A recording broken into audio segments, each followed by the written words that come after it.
सिर्फ आपका जमीन पर कब्जा है लेकिन किसी प्रकार का आपके पास कोई कागज नहीं है, क्या आपकी जमीन भी छिन सकती है? आज मैं इस वीडियो के अंदर पूरा सच बताऊंगा। दोस्तों नमस्कार, मेरा नाम है राव अकरम और आप देख रहे हैं मेरा हिंदी यूट्यूब चैनल। साथियों, वीडियो शुरू करने से पहले आपसे गुजारिश है कि अगर आप लोग पहली बार इस यूट्यूब चैनल पर आए हैं तो कृपया चैनल को सब्सक्राइब जरूर कर ले। आज मैं जो बात आपको बताने जा रहा हूँ वो हर एक इंसान के दिल से यानी जुड़ी हुई है, जिसके पास जमीन है लेकिन कागज बिल्कुल भी नहीं है।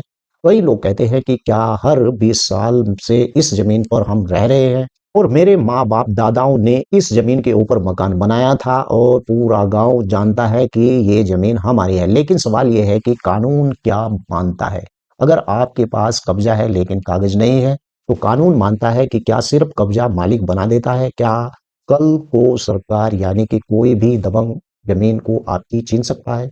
तो आज इस वीडियो को अंत तक आप जरूर देखिए, इसमें आपकी हर एक बात का सॉल्यूशन जरूर मिलेगा। क्योंकि मैं आखिर में बताऊंगा कि जमीन का तरीका जिससे कब्जे को हक में बदला जा सकता है। ऐसा नहीं है कि आपके पास जमीन है और जमीन पर आपका कब्जा है कि वो जमीन आपकी नहीं हो सकती है। सिर्फ कब्जा क्या होता है ये आपको जान लेना जरूरी होता है। दोस्तों, कब्जा का मतलब होता है कि आप किसी भी जमीन पर रह रहे हैं और या फिर खेती कर रहे हैं या आपने मकान बना रखा है, लेकिन खतौनी में आपका नाम नहीं है, ना ही आपके नाम से कोई रजिस्ट्री है और ना ही आपके नाम से कोई पट्टा हुआ है और ना ही आप पर उस भूमि का कोई बैनामा है। कानून की भाषा में इसे कहते हैं अनाधिकृत कब्जा, यानी कि ऐसा कब्जा जो आपने यानी कि उस भूमि के ऊपर जबरदस्ती आपका कब्जा है। चाहे आपने मकान बना लिया है, चाहे बिजली पानी के कनेक्शन रसीद सब आपके पास है, तो ये मालिकाना हक सबूत नहीं होता है।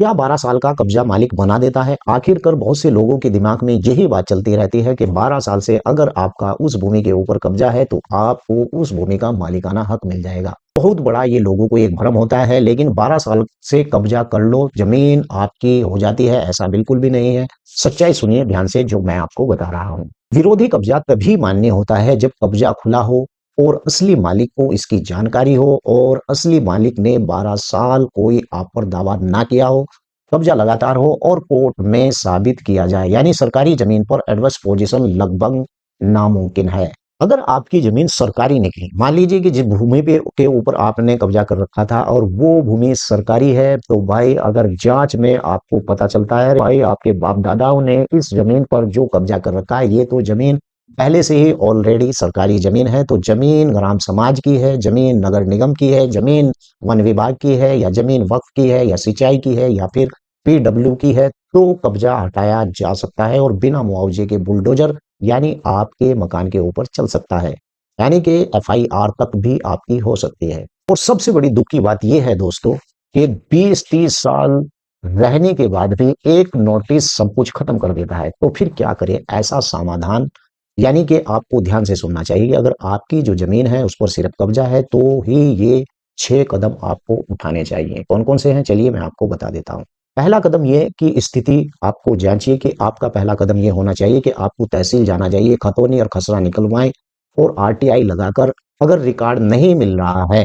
दूसरा कदम यह है कि बिजली पानी के कागज को आप इकट्ठा करें कनेक्शन के, और ये मालिकाना हक नहीं है लेकिन सपोर्टिव में जो आपके जो सबूत हो जाते हैं तो वही इस सबूत के काम लाया जाता है, जैसे बिजली का बिल हुआ या फिर ऐसे एविडेंस जो आपको दिखाने जरूर होते हैं जिनका नाम मैंने अभी आपको बताया है। कदम नंबर 3 यानी कि आपको ये कदम उठाना चाहिए कि ग्राम प्रधान या फिर सभासद प्रमाण पत्र, पूरे निवास प्रमाण पत्र यानी कि आपके जो पुराने निवास प्रमाण पत्र है, कई मामलों में यानी ये काम आ सकते हैं। और चौथा कदम आपको ये उठाना चाहिए ऐसे में कि कब्जा नियमितीकरण, यानी कि कई राज्यों में योजनाएं आती हैं, पट्टा योजना, आबादी आधिकारिक योजना, लाल डोरा अधिकार, और नोटिफिकेशन आते ही आपको पट्टे के लिए आवेदन कर देना चाहिए अगर आपके पास इस प्रकार की भूमि है। पांचवा कदम यह है कि सिविल कोर्ट में आपका केस, अगर कोई विवाद है यानी कि इस मार्ग का कोई विवाद है, आपकी वो भूमि है, तो उसका डिमार्केशन सूट आपको डालना चाहिए और परमानेंट इंजेक्शन आपको यानी कि इस प्रकार की जो भूमि है उसके बारे में, ताकि कोई जबरन आपको वहां से ना हटा सके। कदम नंबर 6, बिना कागज खरीद फरोख्त से बिल्कुल आपको बचना चाहिए। और कब्जे की जमीन खरीदना पैसे डूबने का सबसे तेज तरीका होता है। आज सबसे ज्यादा जो झगड़े हैं और कब्जे वाली जमीन पर ही हो रहे हैं, भाई भाई का, पिता पुत्र का, या फिर पूरे परिवार का, या कोई भी कोर्ट कचहरी में फंसा हुआ क्योंकि कोई कागज आपके पास नहीं है। तो आपको इस बात का ध्यान रखना चाहिए कि आज सबसे जो जरूरी सवाल है वो यही है कि आज अगर है पास इस प्रकार के कागज हैं, अगर आप कोई दावा आपके ऊपर ना कर दे, आप क्या देखेंगे? अगर जवाब कुछ नहीं है तो आज ही आप जाग जाइए, क्योंकि आने वाले समय में आपके ऊपर भी अगर सिर्फ आपके पास कब्जा है और वो भूमि सरकारी होती है तो आपके खिलाफ भी कोई ना कोई किसी प्रकार की कार्रवाई हो सकती है। वीडियो कैसी लगी है? वीडियो के नीचे लिखकर जरूर बताएं। आपका कोई सवाल है तो जरूर